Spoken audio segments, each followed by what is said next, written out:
Coach, it wasn't to be. It was ultimately quite a marginal sort of thing with the ball and bat.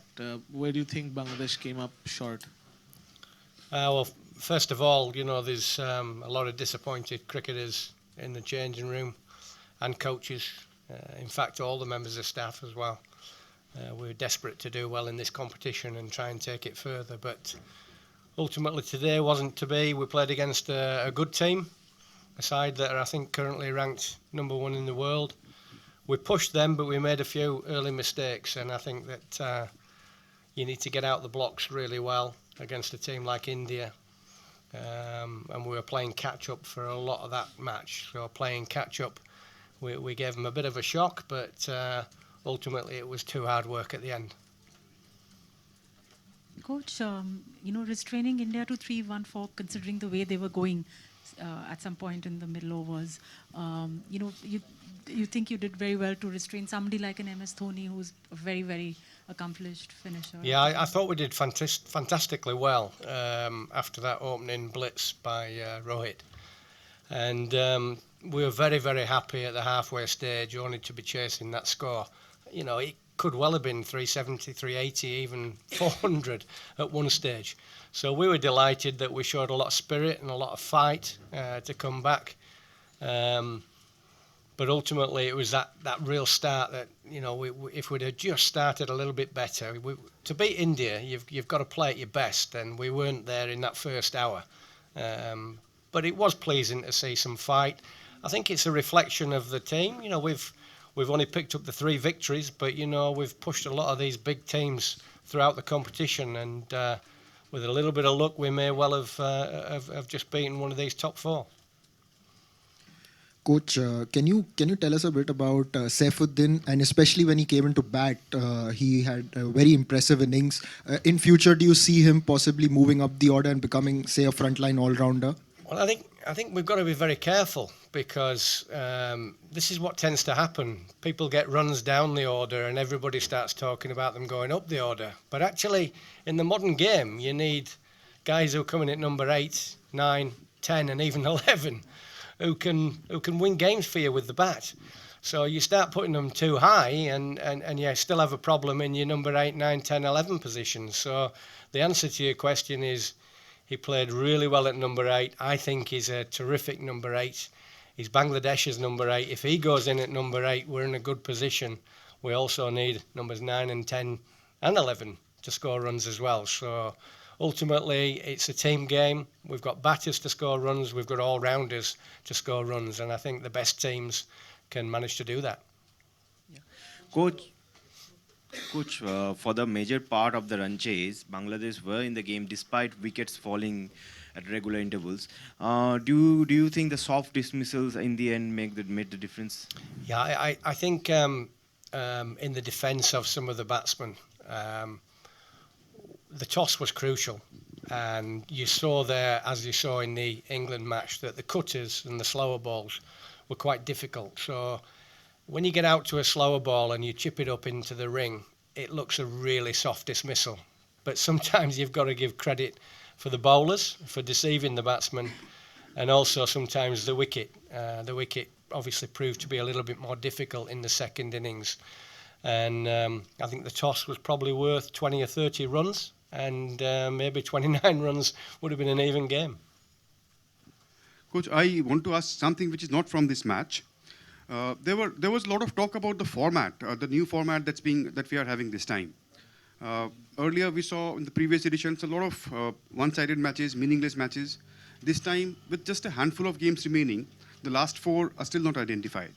Do you think this format is more entertaining for the fans and for the players?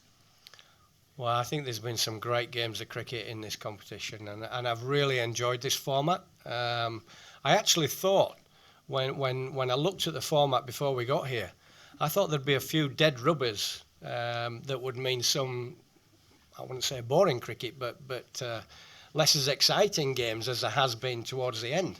It seems as though the top teams who may be qualifying played maybe some easier games earlier in the competition, almost like it was seeded. I'm sure that wasn't the case, but no, I think it's been a very good format. I think it gives everybody a chance to beat each other. You play each other just the once. So I've really enjoyed the format, and I wish luck to the guys who were in that semi-final. I wish it was us, but I'm very proud of the way we've played against a lot of the big teams, and I think that maybe we'll be the people's team for the amount of fight that we've shown against some of these big teams. So I am very proud. Coach, coach, after post World Cup, a fresh start needs to be made. Like the captain has said that probably he would love to continue for a bit more time. So do you think that lessens the chance of including at least one impact bowler in the side, probably a young bowler looking at the future? How do you look at it? Well, first and foremost, with Mash and his situation with the board and all this talk that's been going on for the last 2 weeks or so, that really is questions for the board and questions for Mash to answer. I can't really answer that. We've also got to have a bowler good enough, capable enough to actually replace Mash. Everybody forgets that. We haven't got too many of the taller, quicker bowlers, which is what we're trying to get into test matches. As soon as we find them and as soon as they're starting to do well, I'm sure that we'll be wanting to get them in the team. But as far as the first question, really, that's a very difficult question for me to answer, and I don't really want to get involved in that, if that's okay. Coach, how do you rate Tamim Iqbal's performance in this World Cup? Do you think he was a little bit unlucky in many occasions? Well, I would say how wholehearted has been his performances. He would have loved to have scored more runs because he's got a lot of pride in the amount of runs that he scores. But he's been very wholehearted and tried his very, very best. Sometimes it's not to be. He played some great shots today. I thought today was going to be the day. But sadly, it wasn't to be. And that's cricket. Sometimes the harder you try, the worse it gets. But certainly as far as his efforts for Bangladesh are concerned in trying to contribute, trying to get some match-winning innings, then, sadly it hasn't happened, but he's tried his very, very best. And I'm sure on another World Cup, because he's young enough to be there in 4 years' time, maybe it'll be his World Cup that time round. Coach, taking ahead the Mashrafi question, I would like to ask you. I mean, it's often said that the captain leads from the front, but today, as we saw, right through the tournament as well as today, we saw that after bowling the first over, he had to actually pull himself back. I mean, does it really get a little disappointing when the captain isn't performing at the level that he has in the past?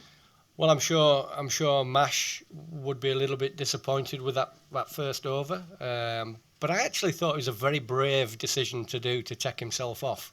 Sometimes as a captain, when somebody has a bad over, it's still a brave decision to take them off. To take yourself off is even braver, I felt, especially after it was the first over of the game.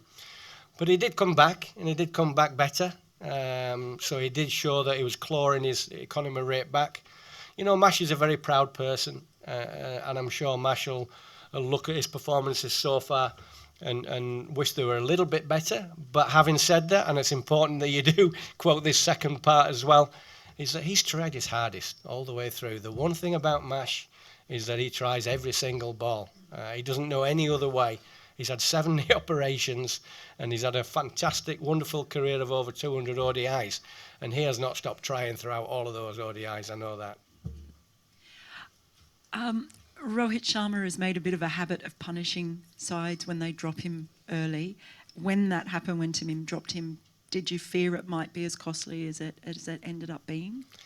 I've watched a lot of cricket over the years and played a lot of cricket, and I know that any drop can be costly. You don't know how costly it's going to be. I was praying that he would hit another one up in the air a little bit sooner, but I know exactly what you're angling towards. And Rohit Sharma, what a wonderful batsman he is in world cricket, and you give guys like him a chance, or Kohli a chance, and you know what, you may well pay the price. Again, the person who dropped it was Tamim, and he's developed into one of our safer pair of hands in the outfield. So it was a little bit of a surprise, but he's human, and we're all human. I've dropped lots of catches in my life. I think everybody who's played the game has dropped catches, but sometimes they can be very, very costly, and that one proved to be. Coach, Tamim Iqbal, was played on 3 times in this tournament. Do you think his problem was more of a technical, or it is just his mental adjustment? No, I don't think it was necessarily a technical matter. This slowish type of wicket, especially with cutters being bowled, sometimes when you're angling the ball a little bit with a 45-degree bat, it can be a little bit dangerous. Mozadek did one as well when he got out. But, I think on another day, I can't remember who they played, but Rohit Sharma had one for his missed leg stump in his first ball he faced. He went on to get 100.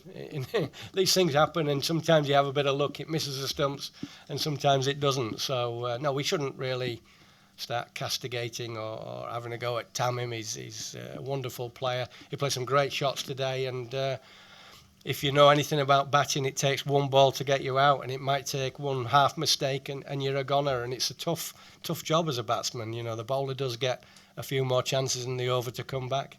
The batsman doesn't.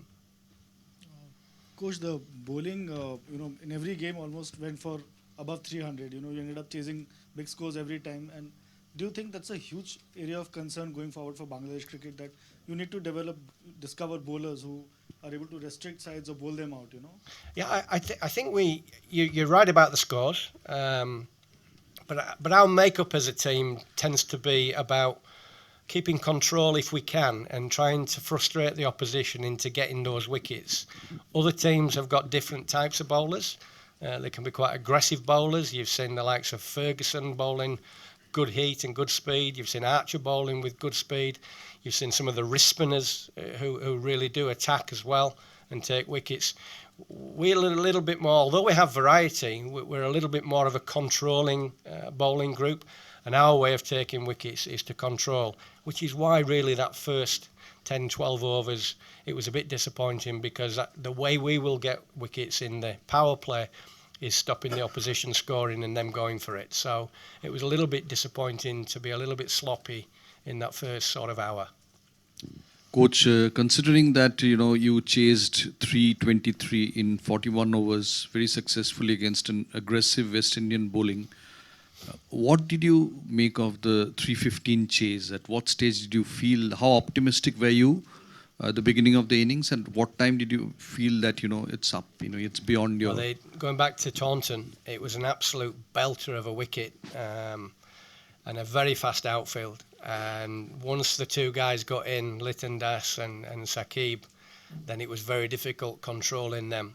This was a little bit different. Without being rude to the West Indies, there was more variety in this attack from India, and the way they bowled their cutters and slower balls and Yorkers was excellent today. So the task was far more difficult. So I am still proud of the way we fought all the way to the end. But it was an easier task simply because the conditions at Taunton were far different to here, and certainly easy for batting if batsmen got in. And today, at what stage did you give up? Sorry? What stage did you give up? Oh, look, I never give up. I don't think anybody should ever give up in a competitive sport or in any sport. But no, I think that losing some of the top order, if they'd have gone on and just made a few more runs here and there, I felt that we could have got there with the likes of Sabir and Saifuddin down the order and Mash with a few runs. But we were probably just a little bit too far out. And of course, you got the quality of somebody like Bumrah coming in and bowling how he can towards guys who are maybe lesser batsmen, and maybe that's the only result. So possibly, when it seemed, you looked at Sabir getting out, I thought, are we going to be able to do it now? But Saifuddin put up a really good show for us, and he fought hard all the way to the end. Coach, next up is Pakistan. Pakistan were hoping for a favour from India by, that they would beat England to reach the semi-finals, to help them reach the semi-finals. Now, Pakistan do have a chance to reach the semi-finals if they win the game against Bangladesh. And they again would be looking for favours, but of course, matches can't be decided like that. No, the Pakistan game on Friday, I'm really looking forward to that game. I think we beat them in the Asia Cup, and they'll want to change that. We showed in some of the games we've played this year that we're going to be a difficult side for Pakistan to beat. we know we'll have to play well again because they've run into a little bit of form now, the back end of the tournament. But no, we're confident. We don't want to leave these shores with a defeat to Pakistan. We want to leave these shores with a victory against Pakistan. So as far as how we'll go about it, hopefully very professional, and we'll fight really, really hard. We'll be desperate to get points against Pakistan. Coach, talking about Shomo, Liton, Sabir and Musaddiq, there must have been some expectations from them. Two parts to the question: how well have they done in your eyes? And as a coach to young batsmen, how much have you contributed to whatever they have done in the last sort of 18 months, 12 months? Yeah, I think we also must add Mustafizur into that. He's 5 wickets today as well, and Mehedi has not played today, but he's contributed in this World Cup. So, and also Mozadek. So you might have mentioned Mozadek, but I think one of the things we are starting to see is some of these guys. I call them medium sort of players. You've got guys who are very experienced and been here a while, and then you've got your medium, and then maybe the junior type players. But these guys are now showing that they can contribute regularly in international cricket. That's pleasing for me. I'm not going to take credit for that. I think the players themselves have worked really, really hard. All our coaches have worked hard with them. One thing I will say is that we've been trying to give these guys responsibility to improve. What we've been trying to do is let them make the decisions rather than tell them what to do all the time. That way they learn quicker. And I think that they feel as though they can be responsible now. And I think that may well have helped in their development. I know for a long time in Bangladesh we've been wanting these guys to develop. And I think we're starting to see that now because we're giving them the opportunity to develop. Thank you. Thanks, everybody.